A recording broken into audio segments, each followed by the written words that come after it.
Hello दोस्तों, नमस्कार। आप लोगों को career point RD YouTube channel में स्वागत है। दोस्तों, अभी हम लोग झारखंड के बारे में जानकारी प्राप्त कर रहे हैं, जिसमें झारखंड में भारतीय राष्ट्रीय आंदोलन के बारे में जानकारी प्राप्त कर रहे हैं। और आज हम लोग इसमें महात्मा गांधी का झारखंड में आगमन के बारे में जानकारी प्राप्त करेंगे। आखिर महात्मा गांधी का पांव सबसे पहले झारखंड में कब पड़ा था, इसके बारे में हम लोग देखेंगे। तो चलिए शुरू करते हैं महात्मा गांधी के झारखंड का आगमन। तो आप लोग लिखना प्रारंभ कीजिए। दोस्तों, महात्मा गांधी का पांव सर्वप्रथम झारखंड के धरती पर 4 जून 1917 ईस्वी में श्याम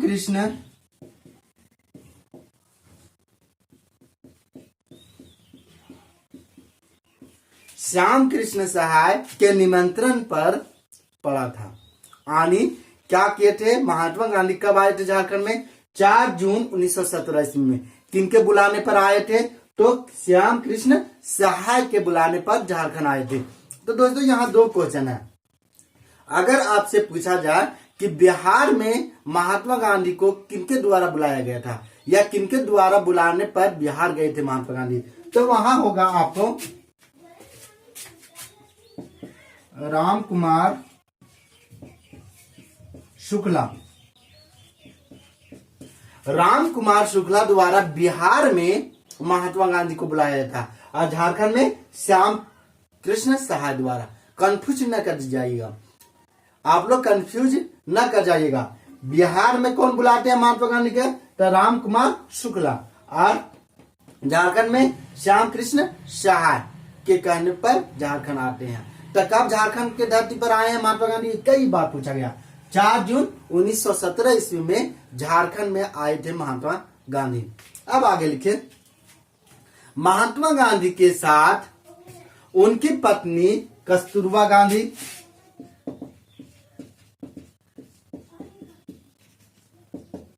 गांधी, इनके पुत्र रामदास गांधी, देवदास गांधी तथा ब्रज किशोर बाबू। यानी महात्मा गांधी के साथ इनकी पत्नी कस्तूरबा गांधी, इनके पुत्र रामदास गांधी, देवदास गांधी तथा ब्रज किशोर बाबू झारखंड आए थे। तो ये भी पूछा गया है कि महात्मा गांधी के साथ जब महात्मा गांधी पहली बार झारखंड आए थे तो उनके साथ कौन कौन आए थे? तो उनकी पत्नी कस्तूरबा गांधी, उनके पुत्र 2 पुत्र आए थे, रामदास और देवदास गांधी तथा ब्रज किशोर बाबू झारखंड आए थे।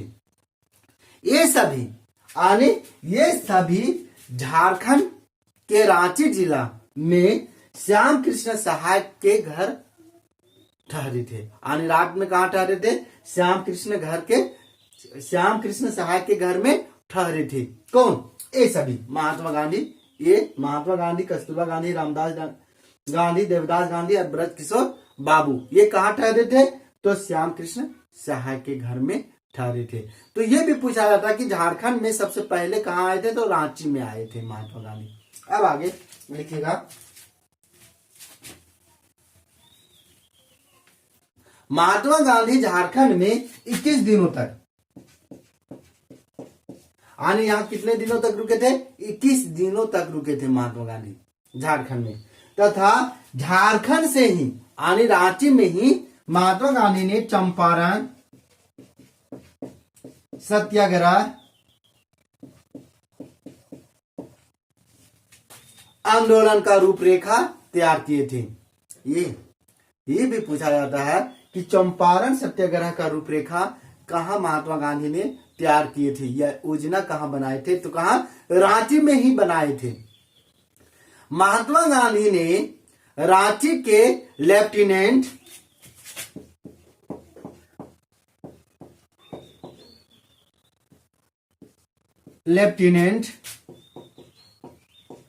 गवर्नर एडवर्ड गेट से मिलने महात्मा गांधी रांची के लेफ्टिनेंट गवर्नर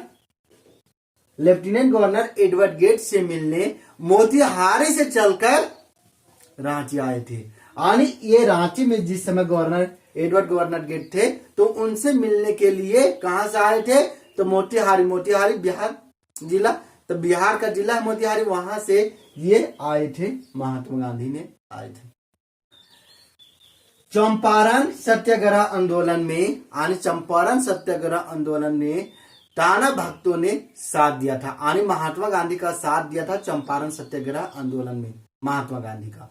तो दोस्तों इसमें सबसे ज्यादा ये पूछा जाता है कि महात्मा गांधी का पांव झारखंड में कब पड़ा था, या झारखंड की धरती पर कब पड़ा था, तो कब, 4 जून 1917 ईस्वी में। और ये कहाँ आए थे, रांची में आए थे। और ये पूछा जाता है कि ये इनको सबसे पहले रांची किसने या झारखंड किसने बुलाया गया था, किसके द्वारा, तो श्याम कृष्ण सहाय के द्वारा बुलाया गया था। और बिहार में तो राम कुमार शुक्ला के द्वारा बिहार बुलाया गया था। अब आगे देखिएगा, ये महात्मा गांधी का था। अब आगे आप लोग देखिए, मौलाना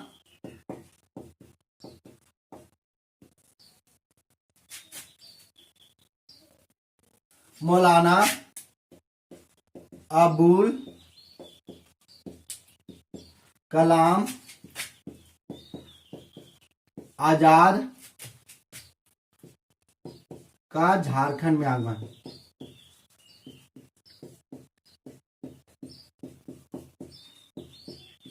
आगमन। यानी मौलाना अबुल कलाम आजाद का झारखंड में आगमन कब हुआ था, या इनकी भूमिका झारखंड में क्या रही थी, इसके बारे में जानकारी प्राप्त करेंगे अभी।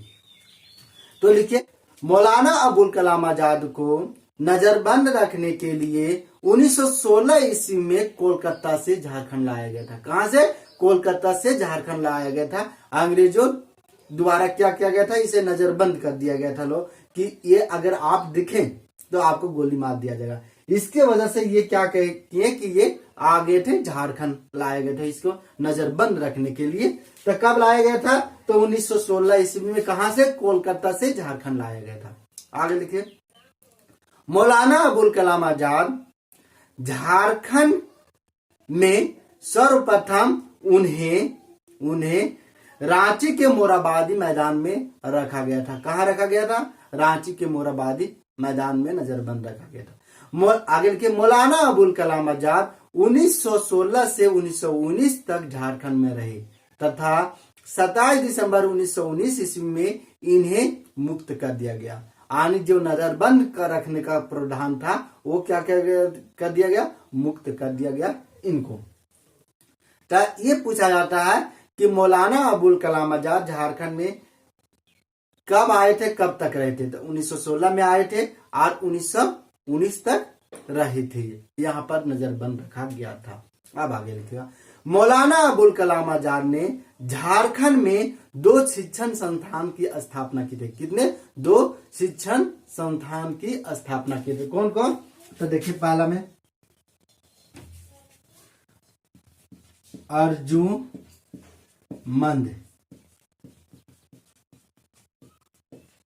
इस्लामिया, दूसरा है मदरसा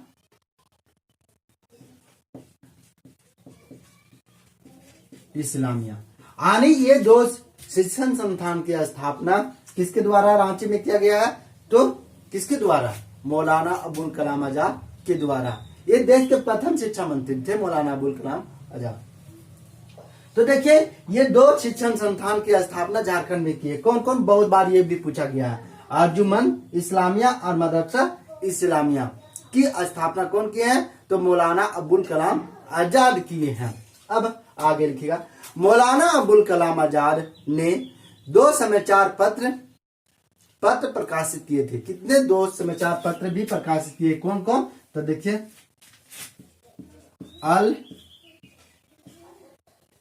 अल हिल्ला तथा अल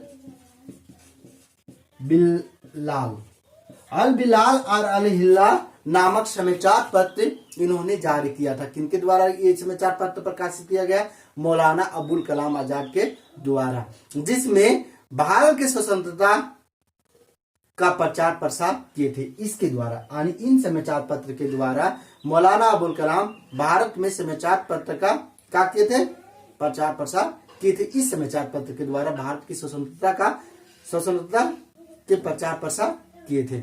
मौलाना अबुल कलाम आजाद के प्रसिद्ध पुस्तक, मौलाना अबुल कलाम आजाद की प्रसिद्ध पुस्तक India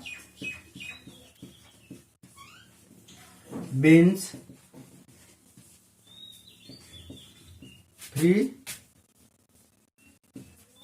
freedom, India wins freedom किसके द्वारा लिखा गया? मौलाना अबुल कलाम आजाद के द्वारा लिखा गया। इनकी प्रमुख पुस्तक है। अब आगे देखिए,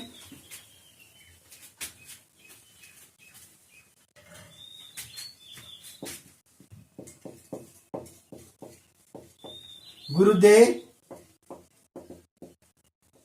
रविंद्र नाथ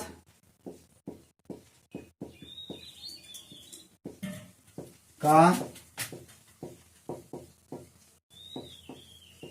में आगमन। आने गुरुदेव रविंद्रनाथ टैगोर का झारखंड में आगमन कैसे हुआ, इसके बारे में जानकारी प्राप्त कीजिए। तो चलिए लिखना प्रारंभ कीजिए। रविंद्रनाथ टैगोर की पुस्तक गीतांजलि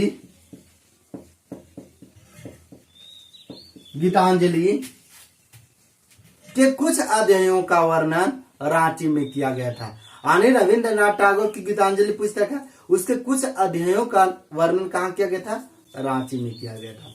अब आगे लिखे, रविंद्रनाथ टैगोर की गीतांजलि पुस्तक में वीरभूम तथा मानभूम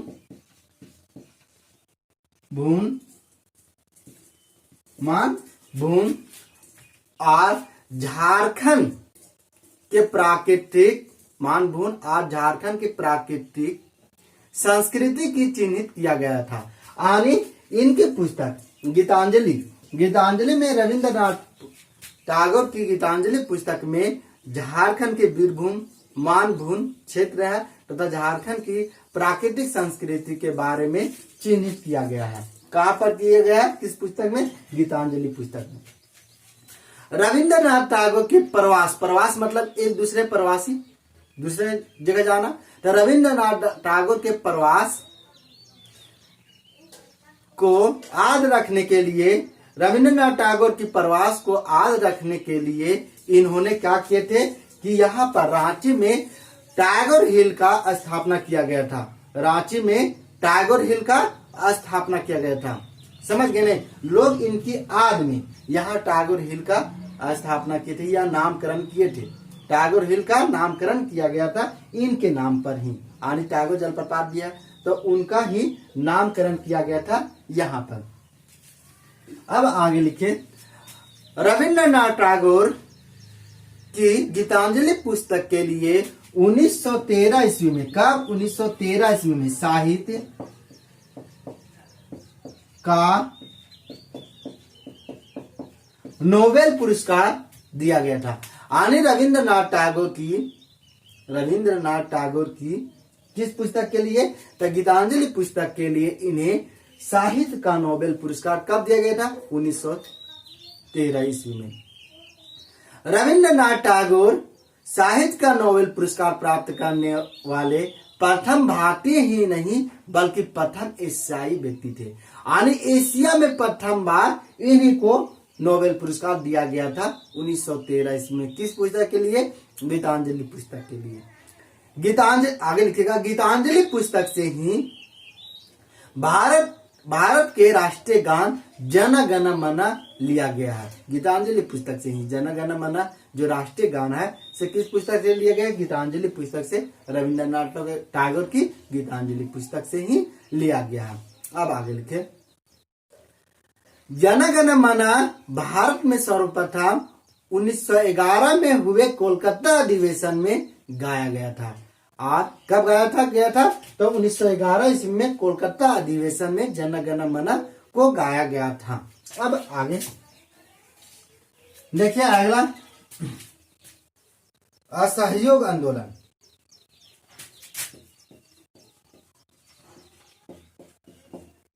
असहयोग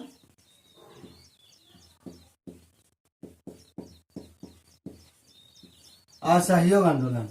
अब देखिए असहयोग आंदोलन का प्रारंभ कब हुआ था? तो सबसे पहले देखिए 1 अगस्त 1920 ईस्वी में लोकमान्य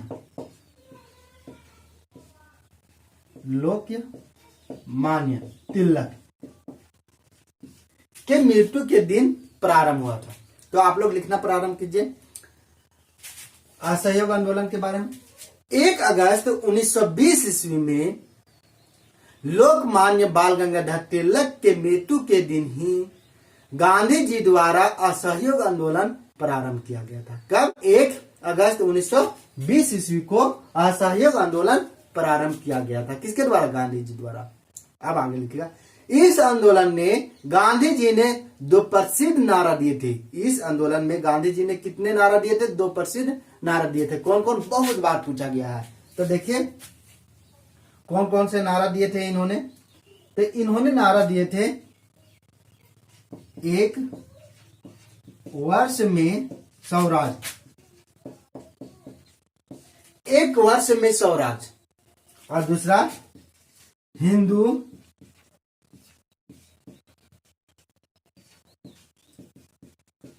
मुस्लिम की जय। आने ये पूछा गया है कि हिंदू मुस्लिम की जय किस आंदोलन में नारा दिया गया था?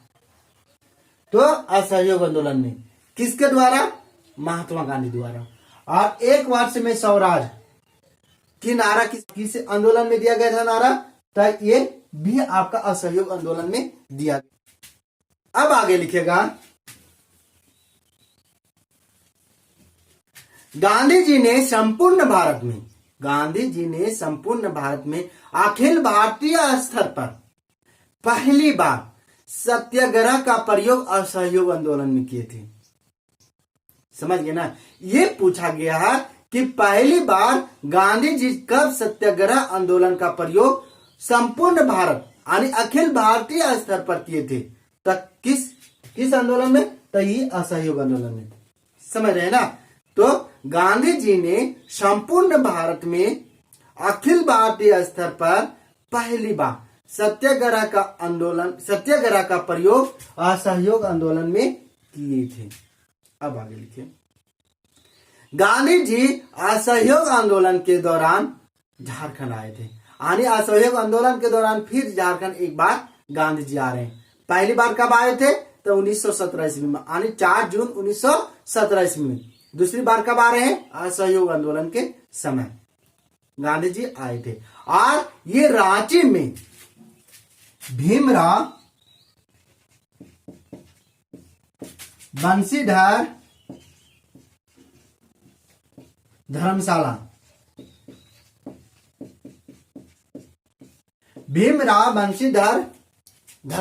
में रुके थे। और इन्होंने भीमराव बंशीधर धर्मशाला के सामने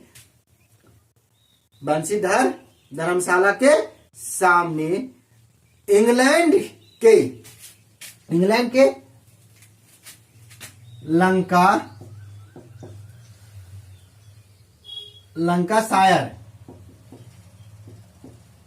शायर तथा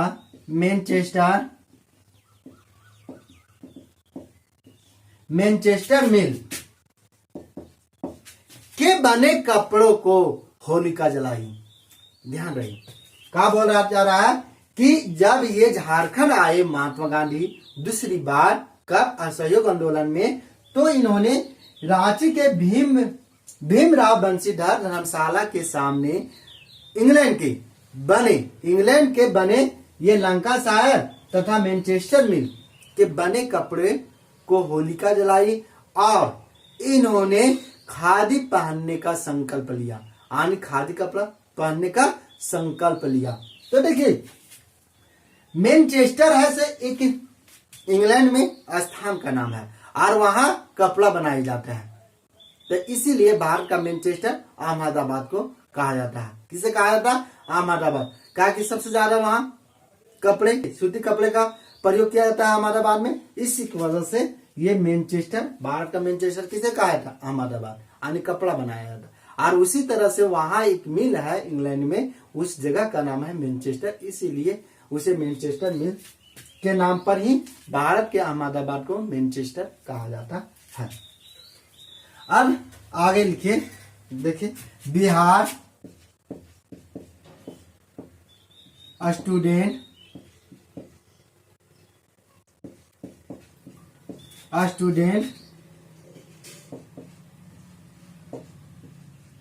कॉन्फ्रेंस की 15वीं बैठक, बिहार स्टूडेंट कॉन्फ्रेंस की 15वीं बैठक, ठीक है ना, 10 अक्टूबर 1920 ईस्वी में डाल्टनगंज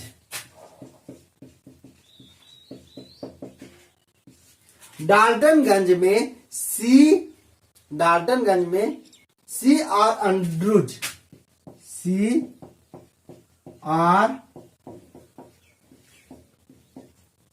अंडरूज, इन्हीं को कहा था दीनबंधु।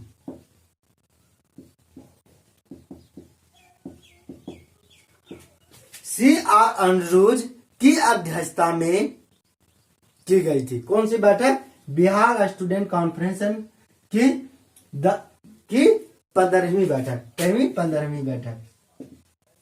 तो ये पूछा जाता है कि बिहार स्टूडेंट कॉन्फ्रेंस की 15वीं बैठक कहाँ हुई थी? डाल्टनगंज में हुई थी, यानी झारखंड में। और इसकी अध्यक्षता किसके द्वारा किया गया था? सी आर अंडरूज के द्वारा। इन्हें दीनबंधु कहा जाता है। देखिए दोस्तों, इसमें कौन सी कंफ्यूज करते हैं, कहाँ कंफ्यूज करते हैं? सी आर अंडरूज को दीनबंधु बोला जाता है। चित्तरंजन दास,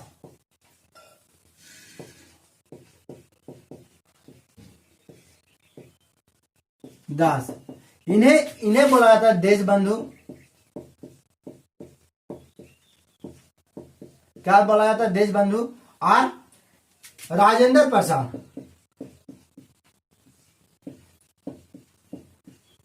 इसे भारत रत्न बोला जाता है या देश रत्न बोला जाता है। रत्न। देखिए, कंफ्यूज आप लोग नहीं कर जाइएगा। यहां सी आर अंडरूज को बोला जाता है दीनबंधु की उपाधि दी गई है। चित्तरंजन दास को देशबंधु की उपाधि दी गई है और राजेंद्र प्रसाद को देश रत्न की। आप लोग उल्टा पलटा नहीं कर दीजिएगा। और ये बहुत बार क्वेश्चन पूछे जाते हैं और लोग कंफ्यूज कर जाते हैं। ये समझ लेते हैं कि सी आर अंडरूज बोला जा रहा है तो उन्हें देश रत्न बोला जाता है, जबकि गलत है। इसलिए ध्यान से रखें कि सी आर अंडरूज को बोला जाता है दीनबंधु की उपाधि दी गई है, चित्तरंजन दास को देशबंधु की और राजेंद्र प्रसाद को देश रत्न की। अब आगे लिखिएगा, इस बैठक के निर्णय के अनुसार, यानी किस बैठक की? बिहार स्टूडेंट कॉन्फ्रेंस की 15वीं बैठक के निर्णय के अनुसार डाल्टनगंज में एक राष्ट्रीय विद्यालय स्थापना किया गया। डाल्टनगंज में एक राष्ट्रीय विद्यालय का स्थापना किया गया, जिसके प्रथम अध्यापक बिंदेश्वरी पाठक को बनाया गया।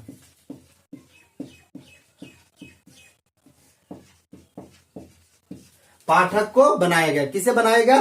प्रथम अध्यापक कौन बने थे इस स्कूल के? किस स्कूल के? तो राष्ट्रीय विद्यालय के प्रथम अध्यक्ष बिंदेश्वरी पाठक को बनाया गया था। अब आगे लिखिएगा, बिहार स्टूडेंट कॉन्फ्रेंस की 16वीं बैठक, बिहार स्टूडेंट कॉन्फ्रेंस की 16वीं बैठक जो हजारीबाग में सरला देवी की अध्यक्षता में की गई थी। किसके द्वारा की गई थी? सरला देवी की अध्यक्षता में 6 अक्टूबर 1921 ईस्वी में की गई थी। 6 अक्टूबर 1921 ईस्वी में की गई थी। कहां? हजारीबाग में।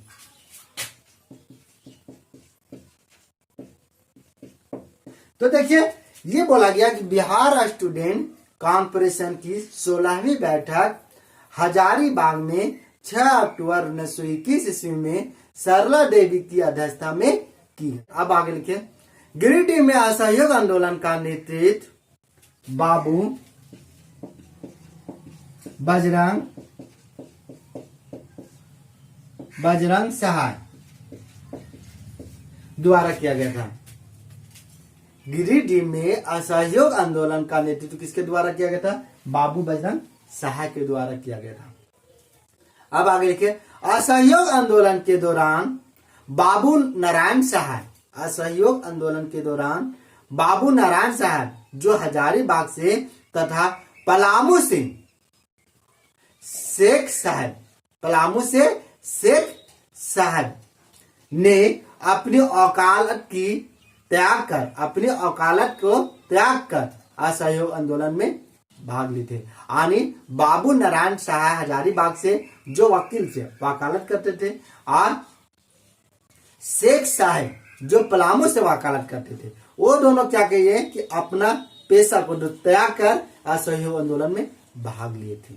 अब आगे लिखेगा, 1920 ईस्वी में हजारीबाग और रांची में कांग्रेस समिति की गठन की गई। पूछा गया है कि कांग्रेस समिति की गठन हजारीबाग तथा रांची में कब किया गया था? 1920 ईस्वी में।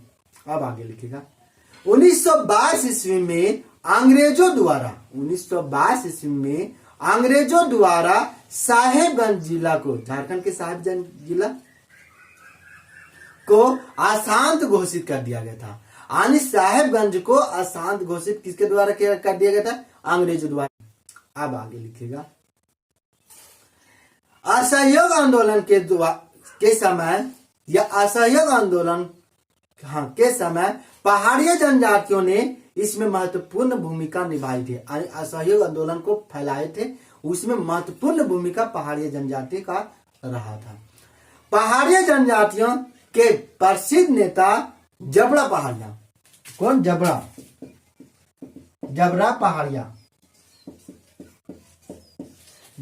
पहाड़िया को अंग्रेजों ने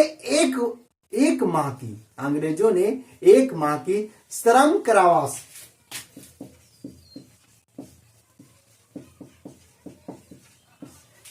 कारावास की सजा सुनाई तथा उनके घर को कुर्की जब्ती